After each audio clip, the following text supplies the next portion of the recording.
बच्चों ये अविनाश एडवर्क की तरफ से आप लोगों को क्लास 10th एसएसटी 2021 के लिए बोर्ड एग्जाम के लिए बहुत ही इंपॉर्टेंट क्वेश्चंस प्रोवाइड करवाए जा रहे हैं। इनकी श्योरिटी है कि एग्जाम में आएंगे ही आपको, ठीक है। तो आज कम से कम 20 क्वेश्चंस हम डिस्कस करेंगे क्लास 10th के। What are the advantage of pipeline? Pipeline का सबसे बड़ा एडवांटेज क्या है? देखो, पाइपलाइन किसी भी सॉलिड को, आजकल सॉलिड को भी स्लरी फॉर्म में ट्रांसपोर्ट करने में इजी है। एक सबसे बड़ा एडवांटेज पाइपलाइन का ये है कि सबसे ज्यादा लिक्विड ट्रांसपोर्ट किए जाते हैं पाइपलाइन से। लेकिन मॉडर्न डे में पाइपलाइन के through semi solid slurry like जितने भी फर्टिलाइजर्स हैं, मैन्यूर्स हैं, उन्हें भी फील्ड तक ट्रांसफर किया जा रहा है।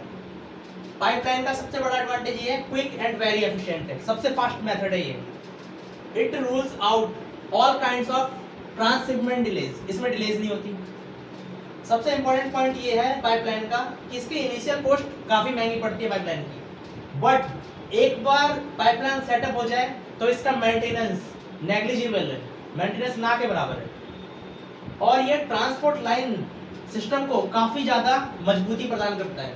रोबस्ट का मीन्स मजबूती, उसे काफी ज्यादा मजबूती प्रोवाइड करवाता है। How is over irrigation responsible for land degradation इन पंजाब?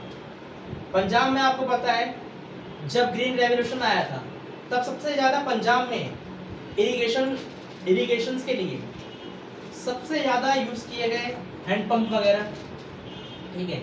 और पंजाब में सबसे ज्यादा वाटर लॉगिंग हुई है। इंडिया का जो सबसे ज्यादा वाटर लॉगिंग अगर किसी स्टेट्स में हुई है तो वह है पंजाब एंड हरियाणा, क्योंकि ग्रीन रेवोल्यूशन के टाइम में इन लोगों ने काफी ज्यादा ओवर इरिगेशन कर दी थी, जिसके कारण यहाँ पर वाटर टेबल जो है वो भी काफी ज्यादा डाउन हो चुकी है। और वाटर टेबल जितनी डाउन होगी उतनी ज्यादा सॉइल में सैलिनिटी बढ़ जाती है, ठीक है। और सॉइल जो होती है मोर एल्काइल हो जाती है। तो इसका सबसे बड़ा रीजन है ओवर इरिगेशन के कारण पंजाब में क्या हो गया है, वाटर लॉगिंग हो गई है, और वाटर लॉगिंग के कारण सैलिनिटी हो चुकी है सॉइल में। हो गया स्टार्ट। श्रीलंका में मेजोरिटेरियनिज्म मतलब एक ही कम्युनिटी को ज्यादा राइट्स दे दिए थे, वो कम्युनिटी थी सिंघालिया। अब इसके कॉन्सिक्वेंस क्या हुए? कॉन्सिक्वेंस मतलब इसके परिणाम क्या हुए? सबसे पहली चीज, अगर किसी भी कंट्री में एक ही कम्युनिटी को सारे राइट्स दे दिए जाए तो अदर कम्युनिटीज ये बिलीव करने लगते हैं कि हम तो पार्टी नहीं है उस कंट्री का, ठीक है। जिसके कारण ये जो तमिल थे उनके बीच में डिस्ट्रस्ट आ चुका था और उन्हें इनसिक्योरिटी फील होने लगी कि भाई हमें तो कोई राइट्स ही नहीं मिले हैं, कोई राइट्स नहीं मिले हमें। अब एक बात है, कभी भी गवर्नमेंट्स अगर सबको राइट्स ना दे और एक ही कम्युनिटी को राइट्स दे तो जो दूसरी कम्युनिटी होगी ना वो अपने लिए ज्यादा ऑटोनॉमी की डिमांड करना स्टार्ट करेगी। और ऑटोनॉमी की डिमांड करने के लिए उसके कई सारे मेथड हो सकते हैं, ठीक है। कभी कभी ऑटोनॉमी की डिमांड करने के कारण वायलेंस भी क्रिएट हो सकता है, जैसा श्रीलंका में क्रिएट हो चुका था। श्रीलंका में जब सिंघालिया को ही सारी ऑफिशियल लैंग्वेज सिंघालिया को दे दी, सिंघालिया बुद्धिज्म को फॉलो करते थे तो सिंघाली बुद्धिज्म को नेशनल रीजन डिक्लेयर कर दिया, और तमिल्स को कोई राइट्स नहीं दिए, तमिल को इक्वल राइट्स नहीं दिए। जब तमिल को इक्वल राइट्स नहीं दिए तब तमिल ने अपने लिए एक सेपरेट स्टेट की डिमांड करी।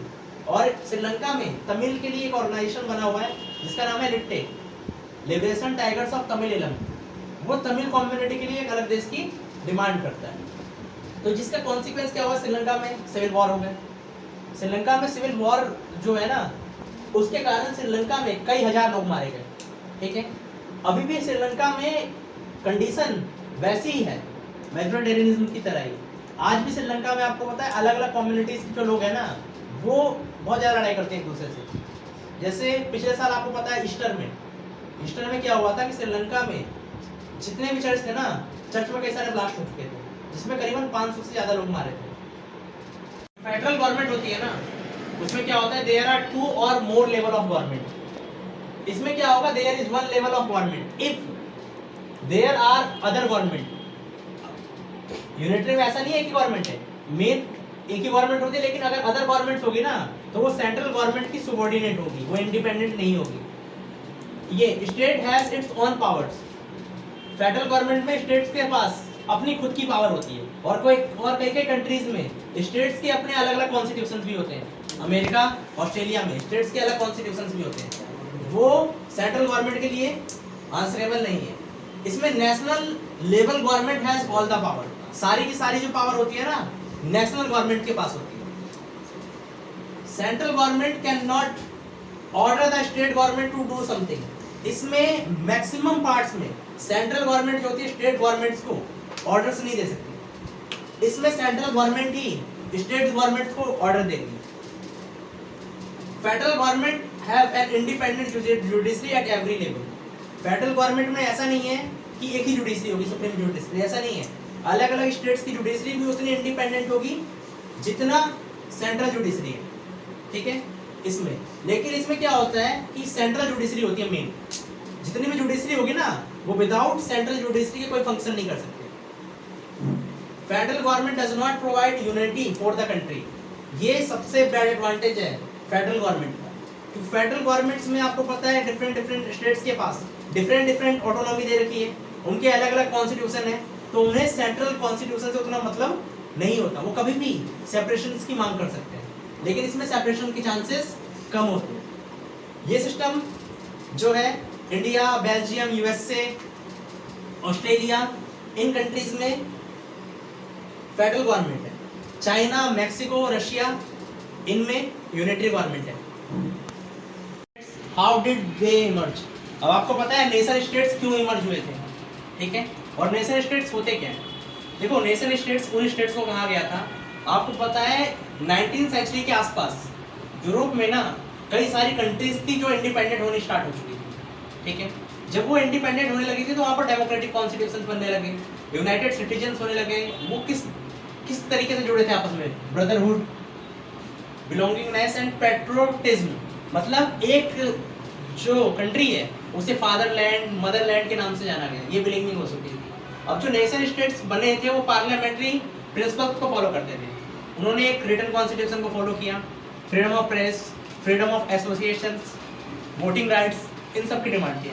Nation states were born in the place of multinational dynastic empire of Europe. इससे पहले क्या था, यूरोप में कई सारे वंशों का रूल था, जैसे हैब्सबर्ग, उसका ऑस्ट्रिया में भी कंट्रोल था, कुछ उसका इटली पर भी कंट्रोल था। तो ये सारे के सारे जो डायनेस्टिकल एम्पायर्स थे ना वो इस समय तक एंड होने स्टार्ट हो चुके थे। Citizens and rulers of nation states develop the sense of common history. जो रूलर्स थे और जो सिटीजन्स थे वो common history, common people, common language, इस बिहाफ पर आपस में जुड़े थे। सबसे इंपॉर्टेंट फीचर था इसका। Nation states emerge as a consequence of nationalism. Nation states का सबसे इंपॉर्टेंट फैक्टर था नेशनलिज्म। नेशनलिज्म आने के कारण ही कई सारी यूरोपियन कंट्रीज जो थी वो इंडिपेंडेंट हुई और उन्होंने अपने आप को दूसरी कंट्रीज से फ्री किया। जैसे रशिया से कई सारी कंट्रीज फ्री हुई, जर्मनी से कई सारी कंट्रीज फ्री हुई। ठीक है बेटा, इतना हो गया ये क्वेश्चन हमारा।